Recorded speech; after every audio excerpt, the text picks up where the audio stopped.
can't look at the news, man. I can't listen to it. I'm depressed with it all. It drives me mad, mate.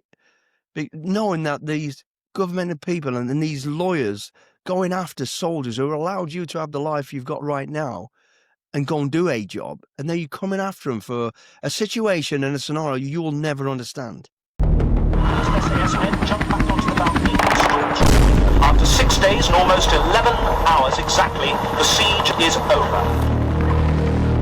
Billy, great to see you. We've been talking about this for a while. Yeah.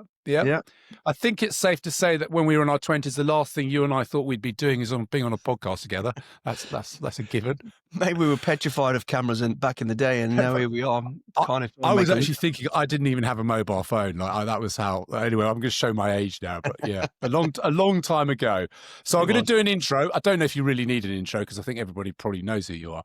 But so Billy, you started off as a cadet. You joined the Para Regiment, which is, for Americans, that's a bit like 101st Airborne. It's a like infantry unit, parachutes behind enemy lines. It's kind of main role. And they have a selection called P Company. Yep. Then having become a paratrooper, you went on and did selection for the Special Air Service, which is even harder. Months of, selection. You passed that. And then you went on to serve in many roles in the regiment, and you did 20 years, rising to the rank of a squadron sergeant major. And a bit of an explainer for civilians, there are two kind of rank structures in the military. There is the officers, go to Sandhurst like me, and there's non-commissioned officers like you who stay at regimental duty. And so squadron sergeant major is basically a general. So you rose as high as you could within the military. Yeah. You then left. Oh, well, I should mention, actually, you got an MBE and a Queen's Commendation for Bravery, both of those. You then left and very interestingly went into bodyguarding, which is where I saw you on the front of a magazine. Mate, we can talk about... I was Brad Pitt. Was it Brad Pitt? Well, it was Jolie. Are you on this magazine? Anyway, I remember that. That was a bit of an eye-opener. So from behind the secret lines to being on camera and the front of that. And then you went and did security work. You went to Haiti, where you're still very involved with charity work out there. And I've listened to you talk about that and your charity stuff. And then perhaps what everyone knows you for now mostly is your chief instructor on SAS Who Dares Wins in the UK. And then the States, that's Special Forces World's Toughest Test. So that's a kind of overview of your extraordinary career there, Billy. Is there anything you want to add or No, mate. Let's just shoot from the hip on anything you want to talk about, mate, from along that path of career now. The interesting things I think people will find is that transition from being in the shadows with the SAS to all of a sudden being on every magazine, TV, and what that was like and how that came about. Because a lot of people don't know that, and the kind of, you and I know, or I feel, I'm always sort of wary of what I say, what I do, because you never want to sort of, obviously, create any security issues for a start being in the regiment. But people are like, why did you go from here to then? I could talk about the reasons, and that came about for sure, and where we are today. I mean, I think one of the things I think about you, Billy, is so we're in the film industry, we always make up stories about people's past, but with you don't really need to, because you talked about when you were young, you're kind of like that thing about going to the boxing gym when you were really young, because you had quite a rough upbringing, I would say. Yeah. It was quite hard. And then there was something I didn't know, because obviously you've written your second book, which I've just finished, which is great, which is Further. And you talked about this being knifed when you were 15, which I didn't know about. So do you want to talk about because that seems to me you could have gone either way from that. You could have gone maybe the criminal route even, or as it turned out, you end up in the military. Yeah, absolutely, mate. So, I had a tough upbringing, like many people have. But to me, it was normal because that's what I knew. We were in a very poor area, poor family, loving family. Though Mum and Dad were great. Dad was a big old brute. Mum was just never saw anything wrong in anybody. I went rogue, but I knew it. I knew it was me. It wasn't. I was in with the wrong gang. I knew what was right and wrong. I've chanced it and got away with it. Dad couldn't control me as much as he tried. As with your own kids, it's difficult to control them. It's always somebody else who can do it. Then I met the old man who taught me boxing and told me what it really meant: respect, discipline, anticipation, and those words have always a little further. I'll never forget it, mate. So they were etched in my mind. And then 13, went rogue at school, got thrown out of school because I joined the cadets. And in the cadets, I was learning how to navigate, how to do first aid, how to use weapons, all skills I could relate to. And I realised then I wasn't academic, and I knew that. So I was like, and I liked it. I thought I could gravitate towards this military style, this discipline, and I loved it. I kind of back then had a light bulb moment and thought, wherever my life goes, I'm going to go in the military. At this stage as well, I'd already had a criminal record. From the age of 11. I was in court for ABH, GBH, so I knew I'd have to wait to 16, as you do anyway, to be a junior. Keep my nose clean, no more criminal record, then I can join. I got in a lot of trouble along that journey, but never got another criminal record, purely by luck. And, and I talk about it, and I'm not proud of it, just to tell kids, don't do it, just don't do it. Anyway, so I got to 15, ended up in a fight. Gang warfare was getting crazy. It was the days of the skinheads and the mods, and we were like, our little gang was fighting Birmingham skinheads and Coventry's. It was stupid. We look back at it, it was really stupid.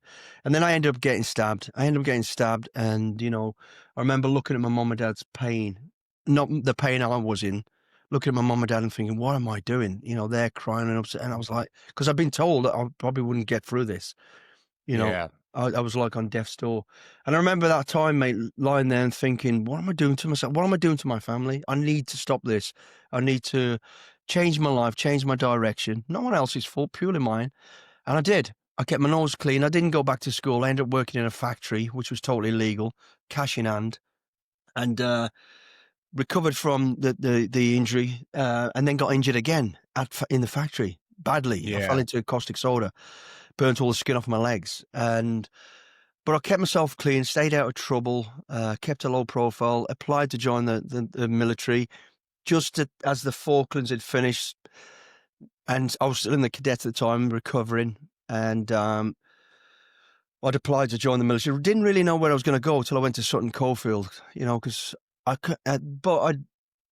this period, the Falklands had finished. We had a party for all the young cadets who'd gone before me. They came back, all the heroes, and some of them didn't come back, unfortunately.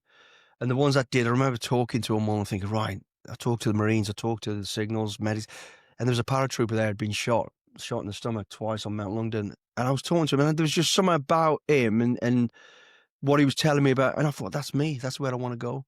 And that's why I want to go into the Para Regiment. And that became an obstacle as well, mate, because I was 8 stone, I was boxing, and they told me I had to be 10 stone. Because how it was back in the day in the recruiting office, whatever regiment was in there recruited, I'd try and persuade you to go their way.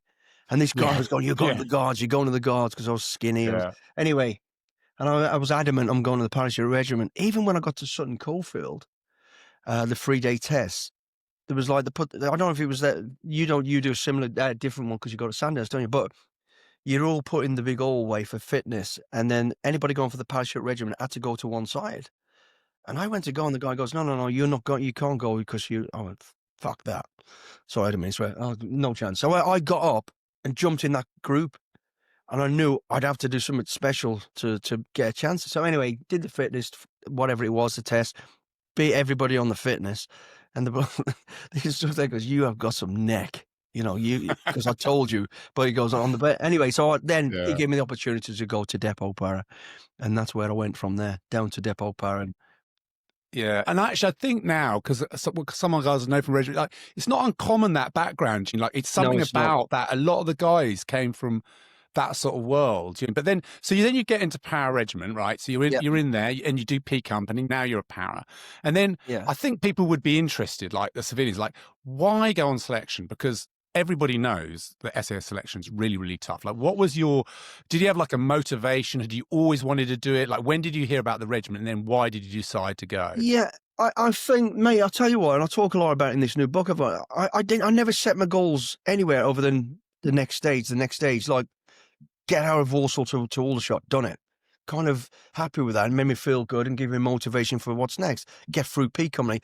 So then got through P Company. Then I'm like, oh, wow, jumps, I'm going to get my berry. Then I got my berry, and I went to Para Reg, and I really enjoyed it. The soldiering was amazing. The guys were good, although it was a tough time because it just finished the Falklands, and everybody had been to war and I hadn't. So you can imagine what that was like. And I just joined them in Belize. It was a tough time, but I persevered through it, and I met some great characters. And right back then, I was like looking at people and going, who should I follow? Not the guy who tells me how tough he is, but the guy who shows me the way. And I was already sort of following that journey and enjoying it. And then where do I want to go next? I want to go to the patrols platoon, which is like their recce. So that was my next goal. Now I'm in patrols and I'm loving it, working in small numbers, you know, observation, surveillance. And I really, really started to love that soldier inside of it. And it was quite early on. So that was about 1985. I then obviously knew about the regiment because of what had happened down in the embassy, you know, in London. So you kind of had it in the back of your mind. And then I'm talking to people about legends who'd been in the parachute regiment who moved on to the SAS. I didn't really know them, but I knew of them. I thought, I wonder if I could probably do that. Anyway, round about sort of my 6 years into being in parachute regiment, I thought a lot of the lads I did know have gone on selection and passed. I hadn't seen them since. Met them every now and again or heard from them and said they're doing great stuff. They didn't talk about what they were doing, but I thought I want to do it. And I also felt I had to know if I could do it or not do it. It was a challenge for me. And I thought, I just want to know if I am good enough to be able to do this. So I volunteered to do it, as you do, but then got posted to the depot. So I had to do 2 years back to give back to parachute, which was great. And I'm glad I did do it. And then it was like, after the 2 years, the CO at the time went, no, he says, I need another NCO for another 6 months. And he made me stay in the depot for another 6 months. So while I waited to go on SAS selection, so I did. And then I waited and then finally got my chance. I virtually did no build up to it because I was fit anyway. I was down depot running around. So I wasn't bothered about that. Navigation was okay. And I think like most people, so my next goal was, right, get down there, get to test week. Because I knew there was a physical test week, which is like their peak of me, as you know, and I know. And I thought, if I can get to that, that's my goal. You know, I'll have credibility to, if I fail after that, to come back and go, well, you know what, I had a goal and I did this. And that was always in my mind. I never ever saw myself getting badged until I got through that stage. Yeah. As you know. So I got there, and I thought, if I get through the Earls, I'll be all right. Because I've been to the jungle 3 or 4 times now, you know. Yeah. And then got through the Earls. And there wasn't that many of us that did, actually. I think it was a massive course. I always say 283. I'd have to really dig into and ask somebody what the numbers were. It was a big numbers. And anyway, so, you know, it's less than half, way less than half. Drop out, isn't it? Yeah. Yeah, so I got through the Hills and I thought, yeah, I'm sound now. It's a cruise for me. And then we got to the jungle and I was like, holy smokes. That was horrendous, wasn't it? It was horrendous. He wasn't hard soldiering. I'll tell you what, man, that massive ingredient I always talk about, it was that self-motivation. Getting up in the morning, soaking wet, creepy crawlies, stinking a pee, starving, not really know what's going on, struggling with the navigation like everybody else, and I thought I could navigate. It was a lot. And it was just knowing you had the opportunity. The biggest thing to me was knowing I had the opportunity, and I wouldn't lose credibility really to just go, I'm done. And people all around me saying they're done. And that was good for me, because as soon as somebody said they're done, I thought, no, I'm going to stay a bit longer. And it went on and went on, you know, and I ain't going to lie, I was struggling like everybody else. And we got to the end of the jungle phase, and you don't know, because you've had no encouragement, no discouragement, you know, with my DS particularly, and I won't say who it was, but the only word he ever said to me, I think, was, other than, right, you're going to take us to here, this is what we're doing, or give us a lesson, was, at the very end, that last day, you know, after you've done all the stuff in the jungle and you're waiting for the helicopter to go, and they're telling the LA ain't coming in, you're tabbing out, and you're like, oh, God.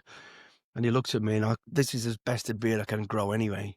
And he went, Billingham, there's no way on God's earth will you get in this regiment. And I was devastated, Tom. And I was like, oh, my God, he must have saw me do something. What did I do? And then as he walked off, he just looked over his shoulder, he goes, with a beard like that. Is that a joke? That's a cracker. Oh no! Just to drop you from that height. I know. And then we got back to camp, and then they wouldn't tell us. I can't. In fact, did they? I can't. I think they didn't tell us till we get back to. You got a feeling. You think you have, but then it or not. But then you think he's done well. He's done well, and then you hear, oh, I've just heard so and so's failed, and you think, was I better than him? Did I? Yeah, and you know, having gone back there as a DS, you know what it's all about. It's actually just about, it's not about the soldier. It's not about, you fittest, fastest, hardest. It's about, who are you? Who is your true character? And they're watching that for that integrity. And I also know they want you to fall back. They want you to fail, because I want to say, how do you react to it? What are you going to do about it? And I know that now going back, but at the time, you're like, Did I throw a battery in the shit toilet that time? Did I? You know what I mean? We've Yeah, all I know, done because you're stuff. constantly watched, and you Yeah. know, it's a real pressure cooker, and So it's so interesting you say that. yeah, It's but like, I yeah. really wanted to. It wasn't. I've got to do this. I was happy. I'd passed the hills. I was happy. I'd passed the jungle, and then the rest just. Now you've got to get through interrogation and all that. And I wasn't bothered about interrogation because I just thought, I know it's going to be hard. I know you're going to be exhausted, but they ain't going to kill me. It's a game.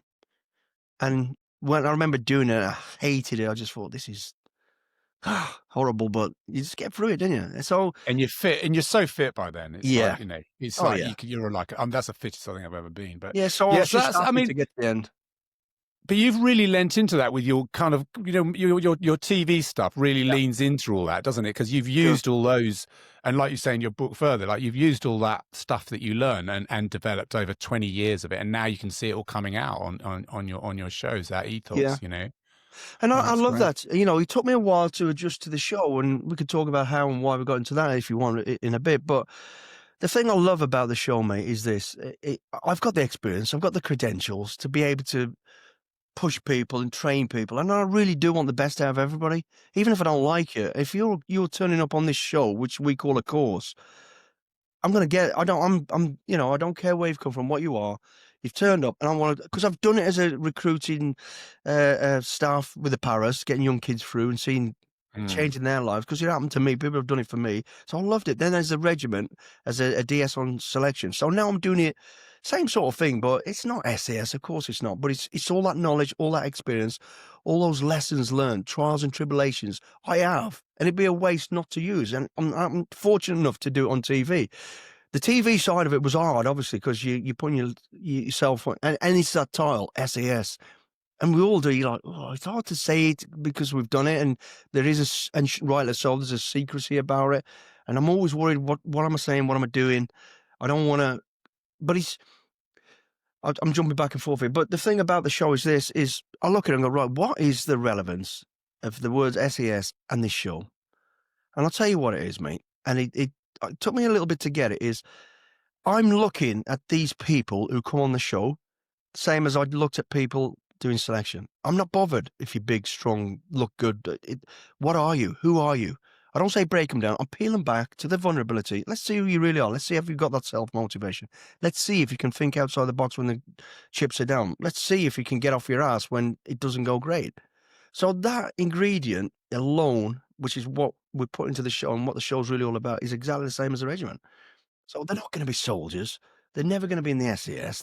It's forget the title. It's what that journey is all about, and that, you know, the experience that we can give people based on what we've done, all the sacrifices, Yeah. all the hard work. And I just think I'm so privileged and glad to be able to do that. And I do it a lot with all my talks. I talk to a lot of kids and Yeah. stuff, and because I think it's important.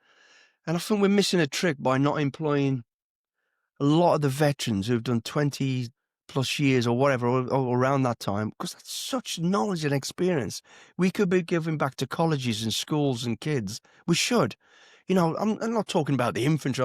Well, not particularly, but there's lessons I've learned, we've learned, you know, and just how to be a good human being, how to sort of work your way through problems, how to build resilience, how to lead. So we do have a lot to teach, but you've got engineers, you've got medics, who can give so much true experience. You know, I just think we've got to find a way, whether that's through bringing back national service, you know, or whatever it is. I know I'm a big favour of that thing, you know, bringing that back, but not the infantry side of it, but you know, just to help out all these people. I think you're right, Billy, and I think what your journey and what you do in your books, and I've heard you talk. You're a brilliant talker. I took my missus to, as you know, to see you in London. It's fantastic. All the stuff you do is fantastic. And what's great is it's accessible, so people, so people who've not been in the military can learn a bit about these. You know, you talk about, I mean, the importance of exercise, for example, which you stress all the time. I keep telling everyone, like, if you're going to take antidepressants, go for a run first. Like, go for a run first, then tell me you need to take drugs. I mean, I'm not saying there isn't a place for that, but you really stress it. So look, I want to change tack a little bit and talk about, because one of the reasons I'm doing this is because, like, it's come apparent to me recently with these investigations and everything that there's not a wide understanding of war and war fighting. As someone like you who's been through that, I want to talk. We've obviously can't do disclosure. We're not going to talk about any secret. We're not going to talk about operations. But like you and I, like, I remember when we train and all that, and we go on operations, we get ready, get fit. You think, okay, I'm ready to fight. I'm ready to fight with my mates. My mates might get hurt. I might get hurt. But I remember as a young officer being absolutely shocked by the civilian suffering. I had no idea, Yeah. so I went to my first war zone, how bad this is. The civilians are just getting smashed. And you and I remember, because we went to Bosnia, you're patrolling to those villages in Bosnia. Yeah. We go in, and for a bit of explainer, Bosnia was a bit of a civil war. There was a Muslim population, it was a Bosnian Serb population. And the Bosnian Serb population wanted to get rid of the Muslims. And I can't remember whether we knew there was a genocide going on when we got there, but quite quickly you'd go into those villages, be white goods all over the road. The dogs are going bloody nuts because the owners have disappeared, and you and I look around going, what the bloody hell's happened here? And then we found the first massacre. Talk to me about that, like that experience of like, this is what people do to each other in these situations. That's a great question, mate. And I always look at the whole of our military career. You're trained to, to go to war, if you like, or be in conflict. Well, you actually don't. You're trained to make the world a better place by stopping suffering, because that's what we're doing. We may have to use force at some stage, blah, blah, blah, whatever. So I didn't really know. I was as new to it as you was when we went to Bosnia and stuff. And I couldn't get my head around how bad people can be and how quick it can turn. And, we were defending everybody. We were there. We weren't, supporting anybody other than stopping conflict, or trying to, and report on what is really going on. And I remember that time down at that village where we found all those bodies and all that. And I remember going down there, Tom, and trying to get my head around it, looking at it. And there was soldiers, there was civilians, there was all these bodies. And I was thinking, how the hell does this happen? How? Because this is trained soldiers. I wouldn't let my soldiers do any of that. And you wouldn't. And we wouldn't do it anyway. So how did it get to this horrendous situation? And I was trying to get, and it was all surreal. And I remember standing in the orchard looking at these bodies, and we had some Dutch media people, and if you were there, I think you were there. And I looked at it and I thought, how did this happen? And I thought, right, the only way I could sort of work it out, I said, imagine if UK went to war, civil war, and the three countries, you got England, on the island as it is, England, Scotland and Wales, we're all fighting against each other, which is kind of similar to what it was. So we've gone up to the border to support up in the north, stop the Scottish coming over. I've come back to Hereford, which is on the Welsh border, and the Welsh have come over while I've been away, and they've burnt out my house, they've killed my children, and now I'm going, right, all I want now is revenge. I now want to go into Wales and do exactly the same to them, and worse. And I thought that's how it went. It just went from absolute, hating each other to absolute genocide. And there was just nothing they wouldn't do. When you saw some of the stuff they did, and later on going after those people and knowing the full story, it took me a long, long time to get my head around it. And I was like, wow, what am I supposed to do here? How do I deal with this? And you've always got in the back of your mind, you may get attacked, or you may have to use, your weaponry to stop get involved. Well, that's fine. That's kind of what we do train for. But it was just understanding, or trying to understand, the mentality of the people that had done what they'd done, and how easy that came around, and how quick that came around, and how quick it could come again. And I kind of look at the way that happened and the breakup of the Yugoslavia, because I didn't know the political side of all of it. But a friend of ours got it really clearly, and he said, and I struggled with trying to understand what was really going on. It was all new to me, and I was trying to focus on my everyday, staying alive, get to the right place where I getting shot at or blown up, and get the information. I wasn't really, and somebody else was looking at the bigger picture, probably yourself as well. I didn't really, it took me a while to get how, why, what's going on. It was just so confusing.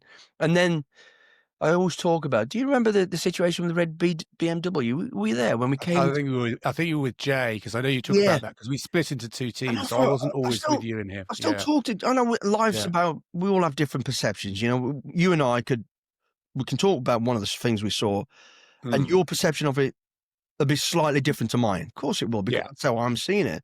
And the facts will be there, there's bodies, there's this, whatever. And I always talk about that again, that's war and conflict, which I never could get my head around, was the surreality of it.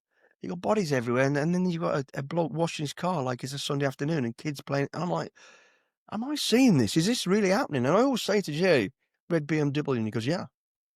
That was you and him. Yeah, yeah, yeah. Yeah, no, Because and I'm like, yeah. so going back to what I think you were Mm. asking me was, yeah, was I prepared for it? No, I wasn't.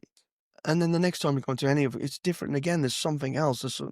But I think that these sort of, for me personally, I always try to understand as much as I can of why I'm there, what we're trying to achieve.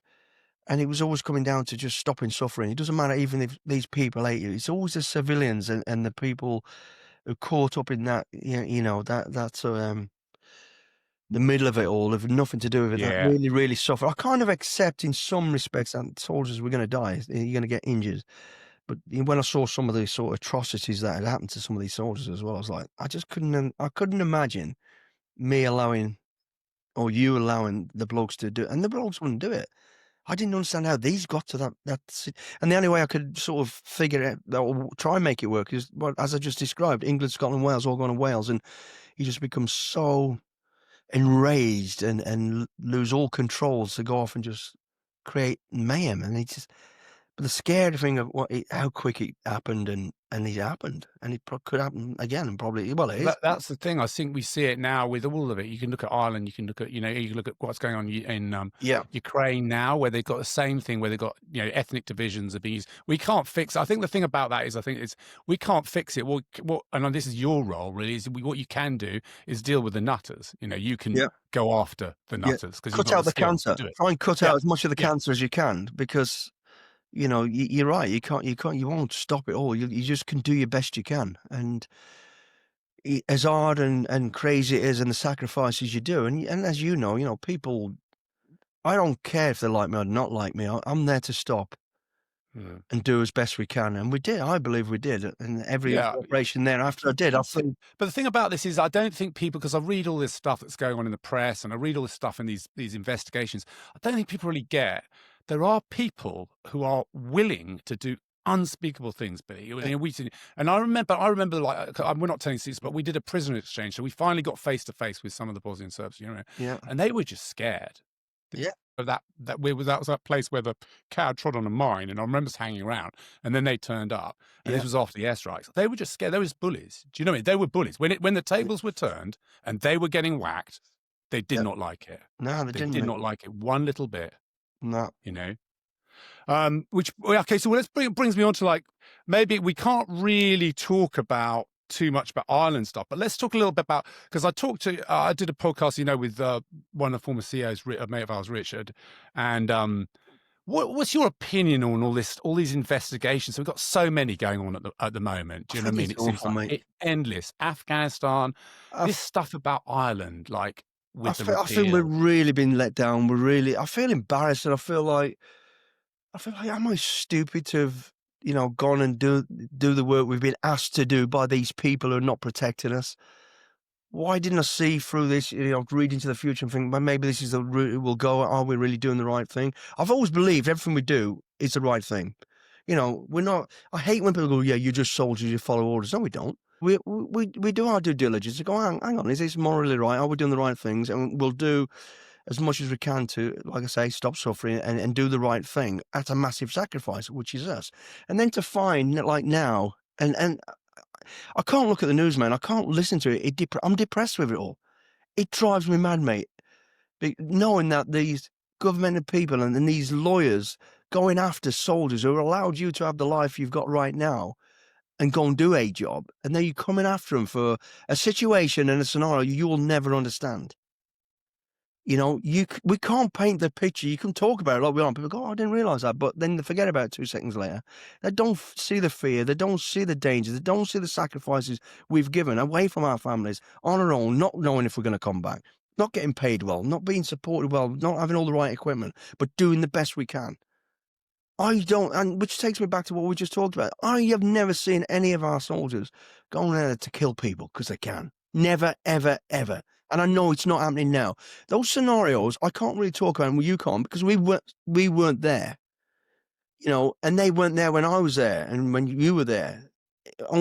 We know what we were doing. And I just find it absolutely horrendous that our government is allowing it. It's a witch hunt. That's what it is. It's a witch hunt. It should be stopped. It should be stopped right now. We're not above the law, and we never will be, and we don't want to be. We you know, when you think about it, when a soldier messes up, he gets punished 3 times anyway. He gets punished by us, the NCOs, and the team. He gets punished by the military, whether that's going to jail or whatever it is if you do something wrong, and then you get punished by the civilians as well later on. It's crazy.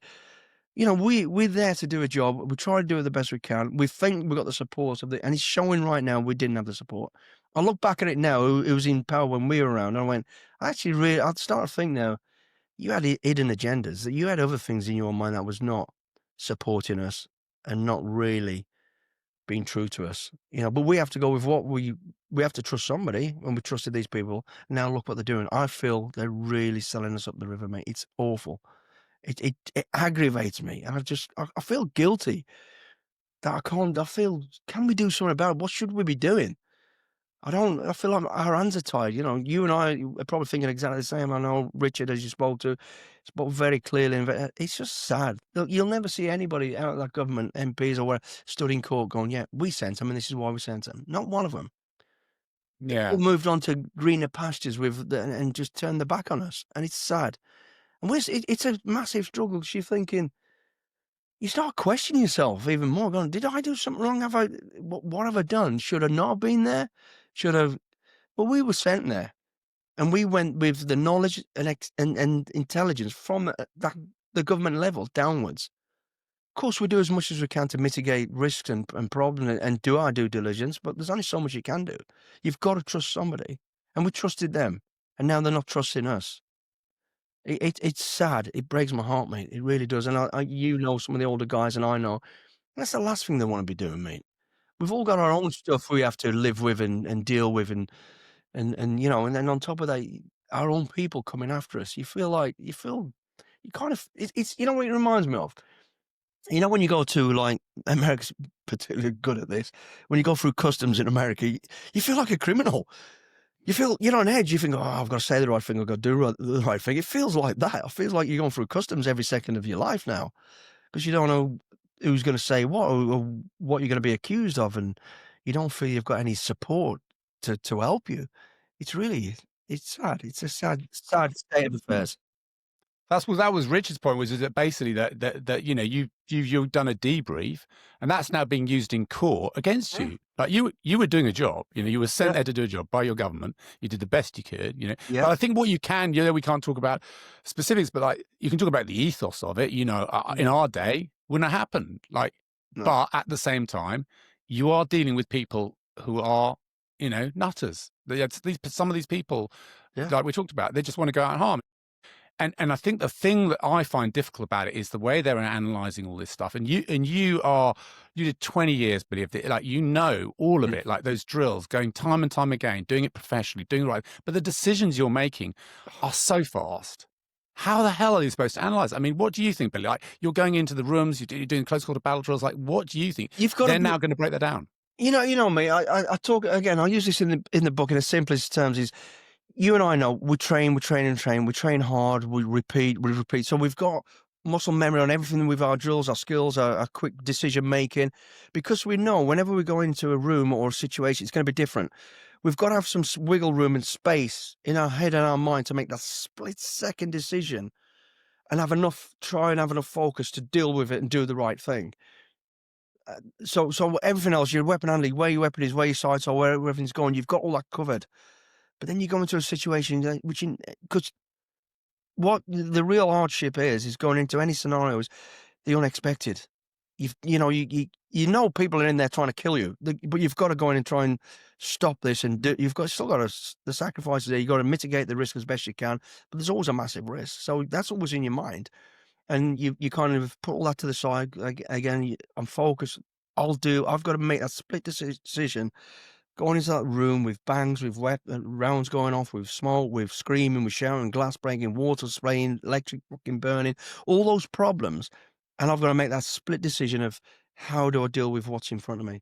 Because you go through that door waiting for the lunatic with his vest on to blow you all up.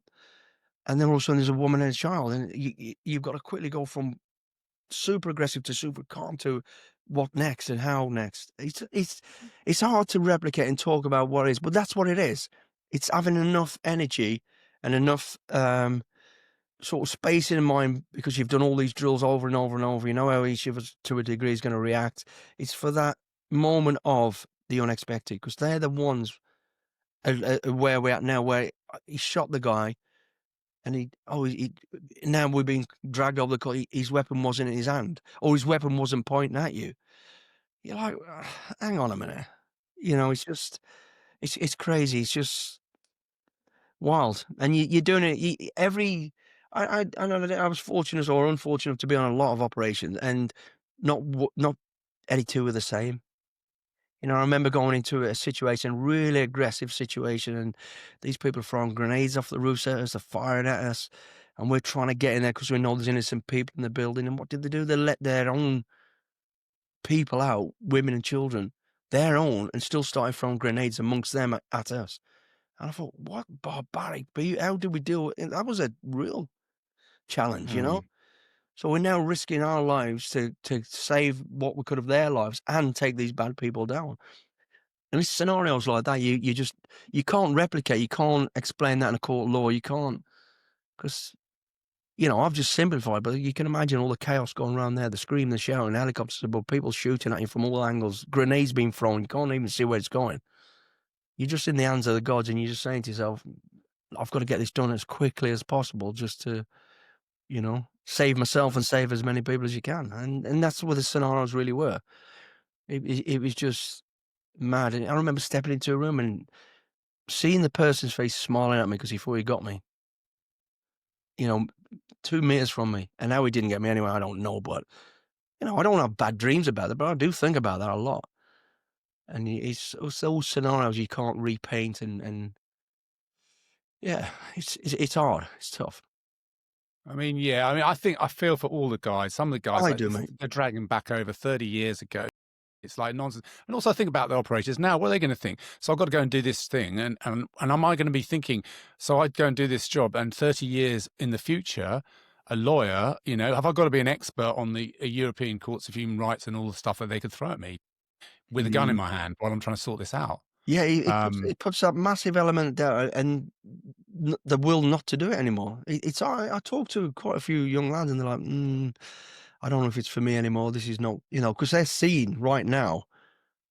We weren't looking for, I mean, this wasn't going on when we were in anyway. There weren't these trenches and all this sort of stuff. So maybe we'd have been a little bit more not cautious, but a bit aware of it. And maybe our decisions would have been different. We might have gone, well, I'm not doing it. I'm not being put for this.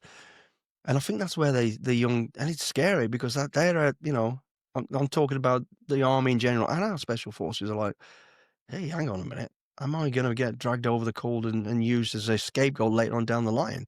And they are thinking about it, which is not good. That's not good. I mean, yeah, because I mean, I think that one of the things the regiment has is it has this reputation. So you need that because that is a deterrent. You know, the reason there's no hostage situation on mainland UK is because of the Iranian embassy siege. Because anyone who takes hostages on mainland UK knows they're going to face the SAS. Yeah, I know, and they should be scared of us, and we should have the power to go and deal with it. You know, sometimes you have to be hard when you're dealing with lunatics and bad people. Bad people, you know, it ain't a case of getting there and let's have a chat with them. They want to kill people, and the only way to do that is to stop it, eliminate them, stop it, take that threat away. That might mean using, and you know, and I know, we always finish off with, you know, minimum force. Minimum force might mean you're going to have to shoot somebody, because if you don't, they're going to shoot you or shoot someone else or kill someone else. And now the latter stages of what I was dealing with. So you can imagine what they're doing now. Suicide bombers. There's no negotiating with a suicide bomber.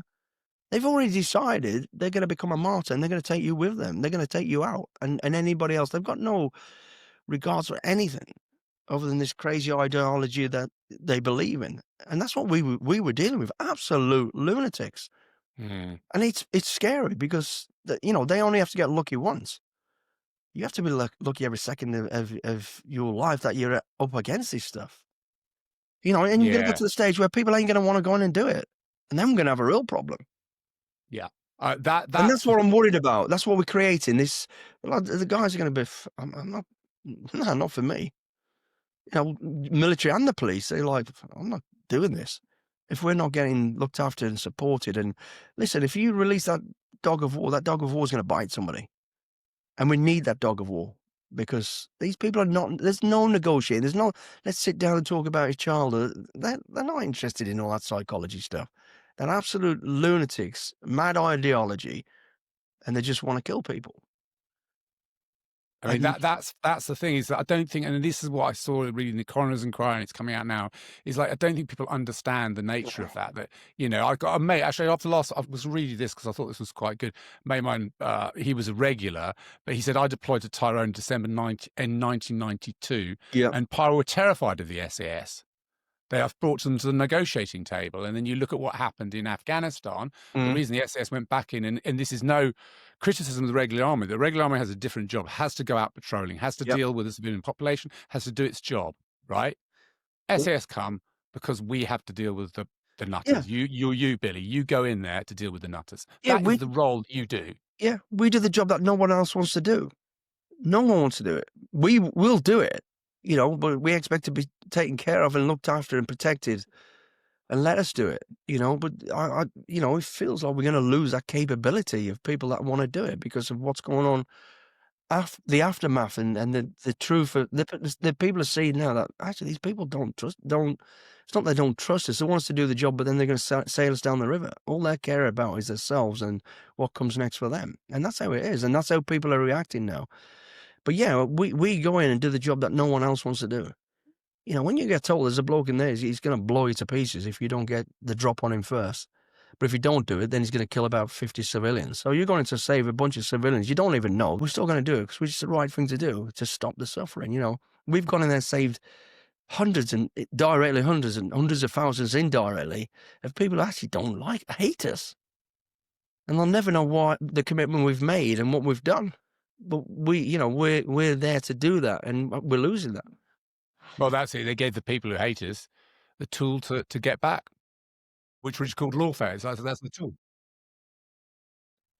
It's mental. It really is. And it depresses me, mate. It's funny because every time I meet another military person or regiment bloke, this is the very same conversation we're all having. Everybody's having it right now. And in fact, I meet strangers on the street, and within 2 minutes, we're talking like we're talking right now. Everybody's aware of it. The atmosphere is awful at the minute. It's like someone's going to light that touch paper, and it's going to go bang pretty soon. It really is. I mean, the good thing is it seems to be enormous support for the regiment generally. Like, you look at all the, I mean, outside of the press, outside of the legal, and outside of the government, there seems to be enormous support and a realization that the regiment, people like you, Billy, have been thrown under the bus. You know, it really have. It's no other way to say it. Yeah, that's how I feel, mate. I feel like we have been thrown under the bus. You know, I mean, I don't believe there's any investigations at me at the minute. I don't know what's going to come later on down the line. You know, I'm kind of braced for it. I've got nothing to hide.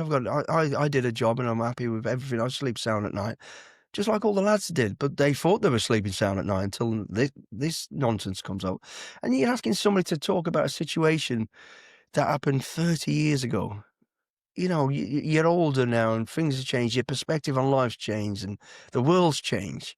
And that's where you expect top cover to take care of, because we did our job when you asked us to do. I mean, I know it's very topical at the minute. The old guy that was on the news recently, the 100-year, and he says this is not what we fought for. That's how we all feel. I'm totally with you. I mean, I think that I read that because they put out they're supposed to get these protections in place, and one of the protections is protection in old age. It's actually in the government document, but actually they didn't do that, did they? No. You know, you look at the Bloody Sunday investigation. I mean, that was never going to get. That went to trial, but it was never going to get conviction. I don't think any of these cases will get convictions, by the way, because you're going to rake over stuff 30 years old. Nobody's got a clear memory. There are no witnesses. The witnesses were people who were admitting they were going to go and kill someone. You know, so that's your witness. It's a mess. I mean, it's costing time. It's creating havoc for both sides, to be honest, for everybody's families, and it's costing a fortune that we can't afford to be spending money on this nonsense. Somebody needs to have the minerals to stand up and stop this now. This stops. We've got better things to be sorting out for the country and the world. It's all down to money. It's all down to money and bottom feeder people who want to try and make money out of discrediting. And stop it. Stop it right now. I think the last thing I'd like ask you about, because like you obviously with the Bosnian, you did lots of stuff, lots of operations in different countries. It always seemed to me like the fault line, like whether it's okay, you've got Protestants, Catholics, you've got Muslims. We can't sort these problems out. They exist, right? Yep. But for example, take the repeal of the Northern Ireland Legacy Act. No one wants to rake that up, mate. That's done and dusted. Yeah. That's history. We saw this in Bosnia, for example. You start bringing all this stuff up. Every conversation, negotiating where the Serbs was like, oh, the field of the blackbirds. I mean, that was like 400 years ago. I mean, come on. These are people who are bringing up the past to drive divisions in society. And if you're going to open up that can of worms in Ireland and elsewhere, it's madness, in my opinion. I mean, this sort of stuff's gone on forever. It comes up all the time about how, where, when. It was way back. It happened. We acknowledge this happened, and we move on. We learn lessons from it, and we learn lessons from everything we've done. And we did as best we can. And to keep dragging this up and God, I mean, for us particularly as veterans, and it's just one element. It's just. I mean, it's good you're talking about it, Billy. It's good people are talking about it. I think it's important to talk about it. I think, and the problem is obviously with the secrets and official secrets and stuff, you can't really talk about either what's going on now or we can't defend ourselves because there's things we can't talk about. We can't defend ourselves because there's stuff that we there's reasons why some things happen and you just can't talk about it for national security. And I always say rightly so, because the greater good and the bigger picture, if you like. But it's unfair. We are literally being thrown back into the arena with your hands tied around your back, and people who are trying to discredit you and make a fool out of you and bring up something that they actually know nothing about, but they think they know about, and we ain't able to defend it. And it is so wrong, and it should be stopped.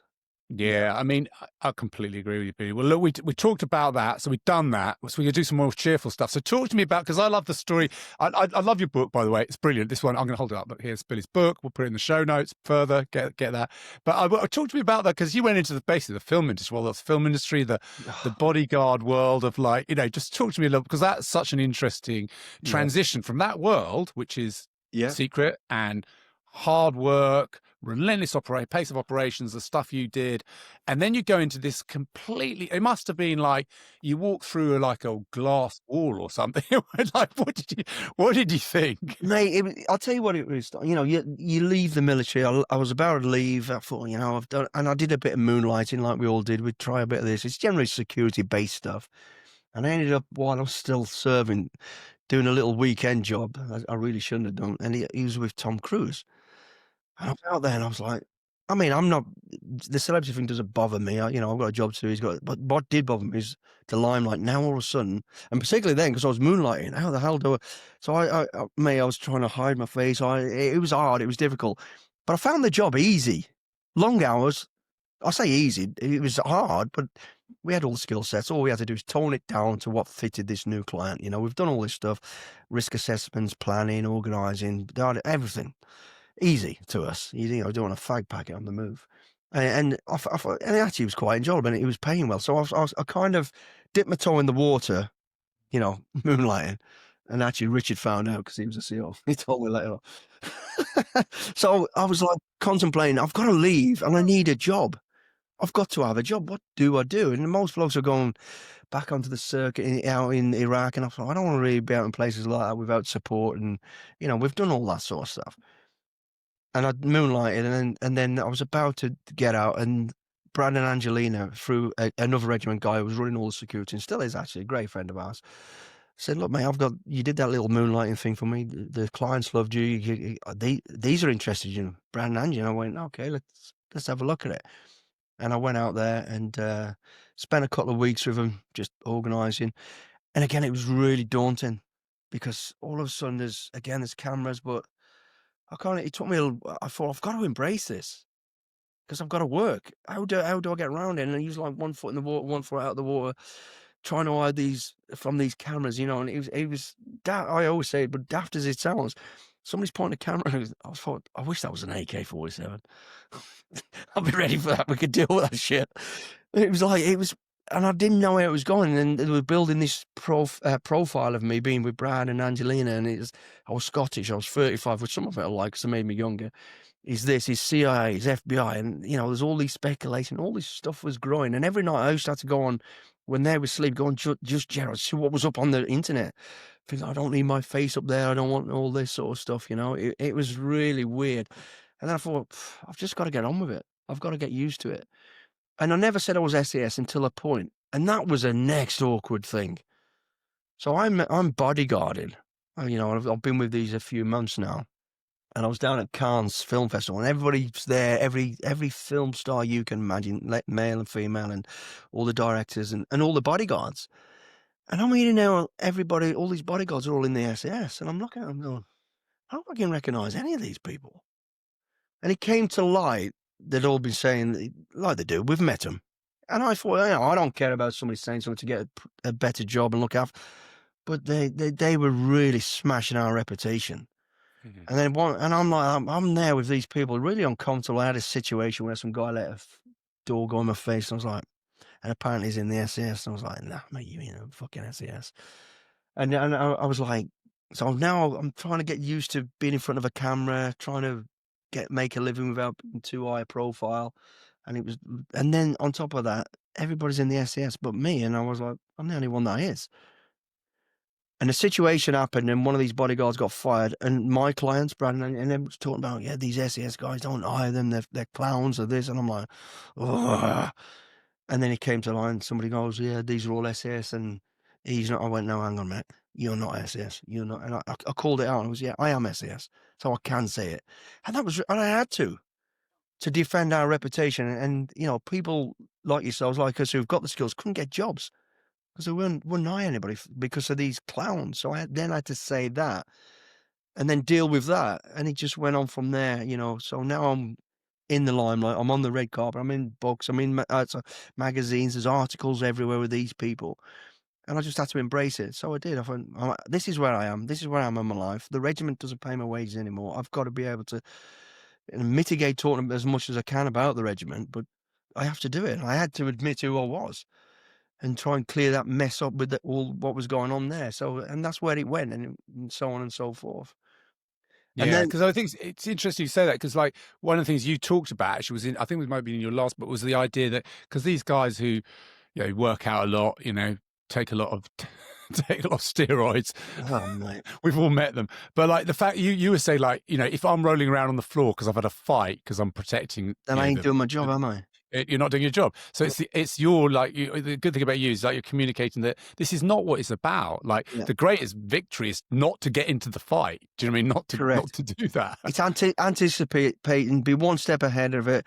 If I have to roll around the floor, of course we can. We can all do it, but that just totally defeats why you're there. You're there to give them a safe life and a normal life, cutting out all protecting their image more than anything, and then the physical side of it, of course. And the last thing you need to do, I mean, as a body, I talk about, people think it, as soon as you say bodyguard, which is what I was talking about earlier, perception. Everything's about perception. You say bodyguard, and even we to a degree think, yeah, big, tough, big arms, curly thing hanging out your ear, looking cool with your shades. That's nonsense. Absolute nonsense. The reality is that the person that's unassuming, you know, got his finger on the pulse and can mitigate any issues. And that's what I'll be doing. I'll spend all day making sure, you know, looking at the threats from where we're going to be, what's going on, because there's always somebody that don't like you, you know, protecting their image. And it's things like, I knew all their medical history, I knew all their clothes sizes, and I would, without the client even knowing, I would have, you know, 2 bags in the back of the car with Brad, a set of new clothes for Brad and a set for her. They didn't even know I had them, because what the real job is all about is their image, protecting their image, and they're stepping out in front of the United Nations for a chat or whatever, and on the way to work spilt a bit of coffee on a shirt, on a blouse, and that's the day ruined. Well, I done ruin it. There's a set of kit. You can still get your job done. That's what the bodyguard's all about. It's keeping on top of, keeping everything running smoothly, but looking for the threats and avoiding it. You know, you look through the crowd, look for the nutter who's bobbing up and down. Let's not go over there. Let's skim round it, and then put protection in place there, or have a couple of big hitters ready if there is a bit of a threat. But you need to be there just to mitigate that risk. You know, so that's what it was really all about. And it didn't take long to sort of figure all that out, but the hardship was just being there, physically being there, and people speculating, people want to know, and you know, just trying to protect that name, that brand, that what our ethos of what we still all believe in. You know, I never want to talk about. There's no need to talk about operational ways of doing, and I never, because the blokes are still out there doing their job. And Yeah, yeah. I was glad there wasn't a chapter about us in your first book, Billy. I was worried, I was worried about that. Anyway, won't go there. Won't go. yeah, It's moving swiftly on. What was I going to say? I was going to say, okay, look, we talk for. There's a last question because yeah, one of the things about you is what I love about you is your thing about you're just doing the next thing. Do you know what I mean? Like you talked about it. You went Para Reg, you went selection, yeah, not over. And one of the things I think that's been really great for you as a model, talking about veterans, lots of veterans have trouble leaving the military. I mean, I did. I think all of us, and it's very hard for civilians to understand because you're coming from these situations, you know, your experiences, particularly someone like you, done 20 years. We mm, know people who've done 20, you know, not even, yeah. it doesn't matter if you're SS or regular army, whatever it is, you've had all these experiences. It's hard. That transition's really, really hard, you know. And often we talk about PTSD, and it can be but also it's just the transition to civilian life, like just the regular stuff. Like I've now got to organise my own washing. I've got to like do this and Yeah, that, whatever. Open a bank balance, work out how my tax works. You know, I mean, I'm just saying that's what life's like outside the military. absolutely, mate. And that really knocked me for six. You know, at the time I was going through a divorce, trying to find my feet, trying to ended up in somewhere to live. I've got a flat now, and then you know, going to the dentist. I thought because you know, on the regiment, you just go, yeah, I'll go to the dentist. Yeah, go to the dentist. Goes, and I did that. I went into Hereford. I had a toothache, and I ended up made to queue. I'm like, what's going on here? And then filling a Wilbur Smith amount of forms of, you know, write a novel just to go and to register, and then being told, I'm like, I've got a toothache, so I'm okay. Can I see the dentist now? Oh, no, no. This is like January the 10th. Oh, yeah, come back in 2 weeks' time. I've got your appointment. I went, what? He was dealing with all that, all the stuff that we kind of taken for granted, and you know, all those things being in place so that we could do what we really had to do. Now you've got to do all that for yourself. You've got to pay your bills. You've got to register. You've got to do this. You've got to get up for work. You've got to. It was really, really difficult, man. I struggled with that, and a lot of military people do, and that's why I've got this. A lot of it's depression, stroke, PTSD. It's not all from war fighting and conflict. It's from change. You know, it's change that really creates this problem. Now, people have got issues with, you know, what they've seen and what they've been through, and I wouldn't take that away from anybody. But it's for me, it was change of one day, you know, king for a day, something for a month. I won't use that word, but I was somebody. I was a sergeant major of a squadron. I had all this power. I had all these things. I had all these things and done for me. Now I'm a nobody again, and that was hard to deal with. No, not to say, oh, I loved all the power and stuff, but this change, this new world, and almost starting all over again. It was difficult, you know, and it is, and a lot of people can't deal with it, you know. And there's going to be a time in your life, and the hardest thing I think, and the PTS side of it, and the depression side of it, it's not so much the war fighting and stuff we've had to do and done.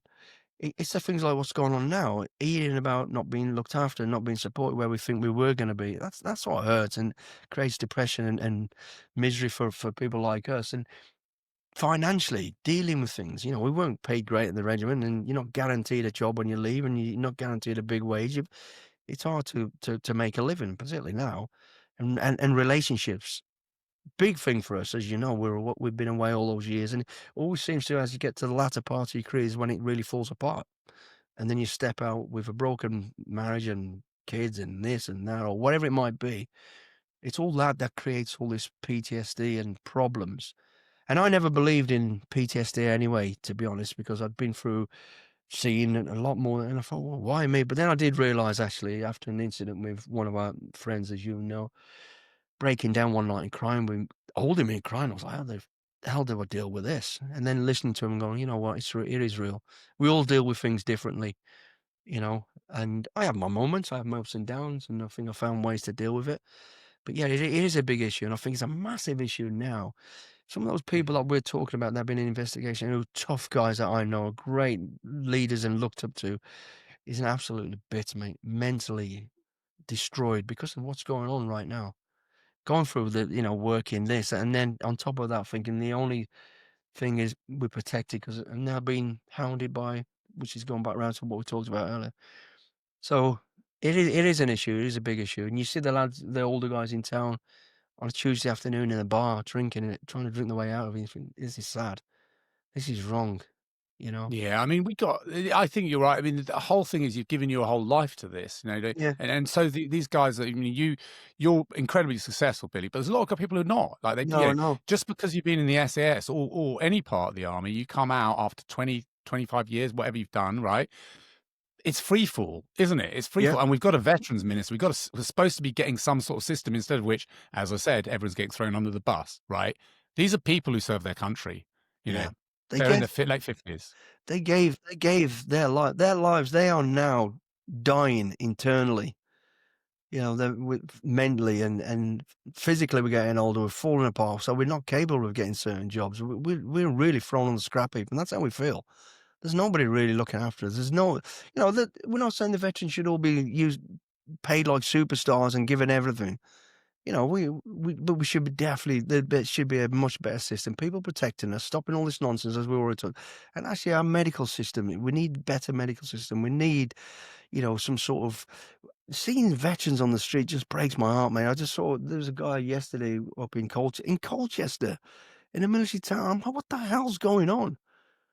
It's just so wrong, and that's sad. It really is sad. Something's got to be done. Somebody with, some minerals needs to stand up and go, hang on a minute, let's take care. I've got a lot of friends, because especially being on the show, I work with, and they're so well looked after as Americans, so well looked after. Financially they're taken care of, medically they're taken care of, and it's just, And they crazy. wouldn't be being investigated. I mean, it's like the Certainly youngsters not. wouldn't be doing this to Not at themselves. all, Yeah. and rightly so. Somebody should, right at the top, they should go, nope, not happening, ain't happening, not happening. I mean, yeah, It's yeah. actually it's not happening, it's being pursued, it's being pushed.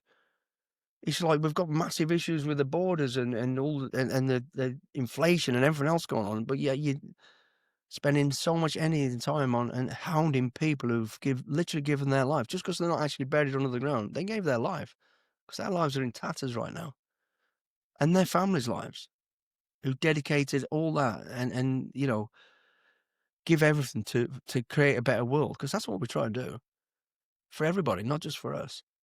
That's exactly what we did for our country and for other countries, for make the world a better place. That's what we went out to do and believed we were doing and still believe we were doing. But then to be shat on from above, it's awful. Hop. And that's what's creating such, from I'm not I never get sad. I get sad. I don't get depressed, but I feel depressed. I don't want to look at the phone.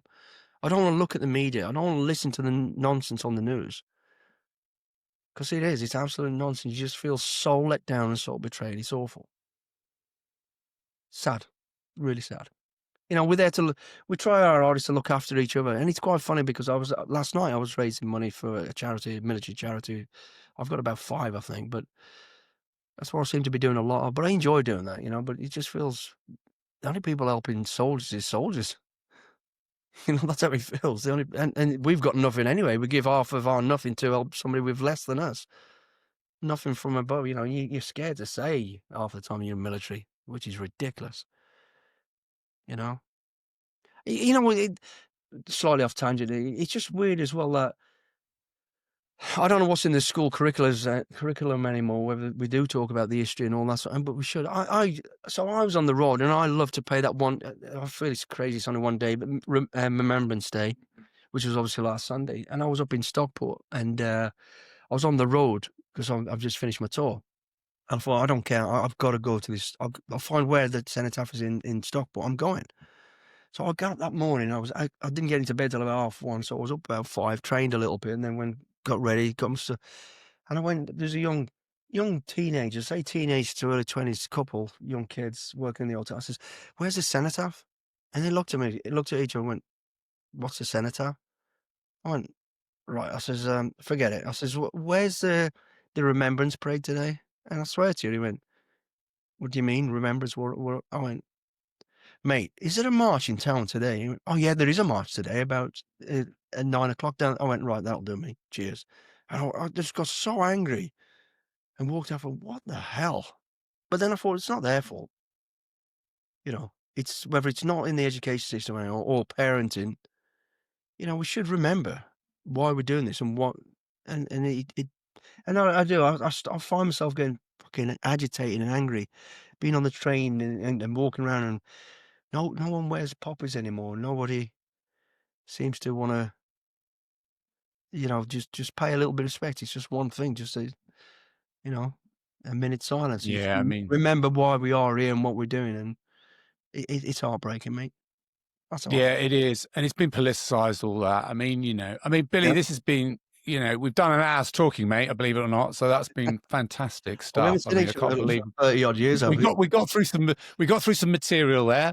I'll Yeah. have to check it all back, make sure we Yeah. haven't. I don't think there's any secrets in there. That's Nah. good.